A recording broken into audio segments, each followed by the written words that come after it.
নজর রাখবো পরবর্তী সংবাদে। রাজ্যের মন্ত্রী সুশান্ত চৌধুরী সাংবাদিক বৈঠক করে জানিয়েছেন বেশ কিছু চাকুরির ক্ষেত্রে অফার। আজকে আরো একবার একগুচ্ছ সিদ্ধান্ত জানিয়েছেন মন্ত্রী দপ্তরের সিদ্ধান্তে, যার মধ্যে রয়েছে বিভিন্ন দপ্তরে প্রচুর সংখ্যক নিয়োগ এবং এই নিয়োগের খবরে আরো একবার উচ্ছ্বসিত রাজ্যের চাকরি প্রত্যাশীরা। দেখাবো কোন কোন ক্ষেত্রে নিয়োগ রয়েছে, যার মধ্যে স্বাস্থ্য দপ্তরে 161টি টেকনিক্যাল পদ সৃষ্টি করা হয়েছে। সেখানে নিয়োগের সিদ্ধান্ত রয়েছে রাজ্য মন্ত্রিসভার বৈঠকে, এমনই সিদ্ধান্ত গৃহীত।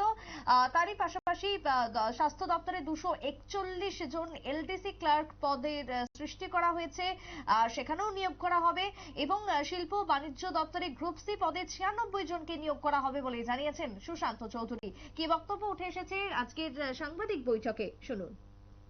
জানেন যে দীর্ঘ কয়েক মাস ধরে স্পেশাল এক্সিকিউটিভ সারা রাজ্যে 6067টা পোস্ট নাম্বার সেখানে হোম ডিপার্টমেন্টের অধীন সেটা রিক্রুটমেন্ট প্রসেস চলছে।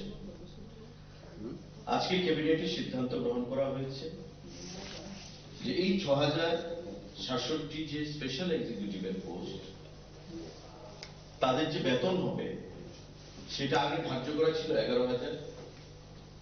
আজকে সেটা সিদ্ধান্ত গ্রহণ করা হয়েছে যে তাদের বেতন 11,000 থেকে 13,000 করা হবে।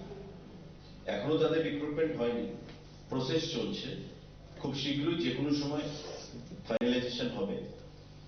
খুব ফাইনাল স্টেজে চলে এসেছে এই প্রসেসটা।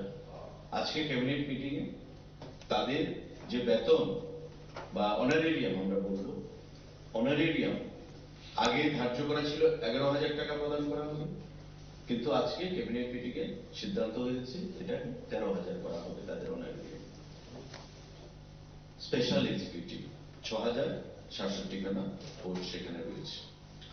আমি একটা জিনিস একটু মডিফাই করতে চাইব, যে 2 নম্বর আইটেমটা আমি বলেছি, proposal for creation as well as filling up of 96 post group C under industries and commerce department, এবং এই পোস্টগুলো আমি বলেছি আপনাদের কি কি পোস্টে সেগুলো আছে, টোটাল 96। এগুলো সবগুলো টেকনিক্যাল পোস্ট, এগুলো জিআরবিটি না, এগুলো ডিপার্টমেন্ট করবে রিক্রুটমেন্টটা, যেহেতু টেকনিক্যাল পোস্ট। আর হেলথ এন্ড ফ্যামিলি ওয়েলফেয়ার ডিপার্টমেন্টের যে বাকি আরো টেকনিক্যাল পোস্টগুলো আমি বললাম। মন্ত্রী সুশান্ত চৌধুরীর বক্তব্য আপনারা শুনলেন। একাধিক পদ সৃষ্টি করা হয়েছে রাজ্য দপ্তরের, রাজ্যের বিভিন্ন দপ্তরের, এবং সেই কথাই আজকে জানিয়েছেন চাকরি প্রত্যাশীরা খুশি। আগামী দিনে চাকরির ক্ষেত্রে নতুন সম্ভার রয়েছে আরো একবার, এমনটাই জানিয়েছেন মন্ত্রী সুশান্ত চৌধুরী। এখনকার মতো সংবাদ এখানেই শেষ করব। পরবর্তী নিউজ আপডেটের জন্য চোখ রাখবেন শুধুমাত্র নিউজ ভ্যানগার্ডের পর্দায়। নমস্কার।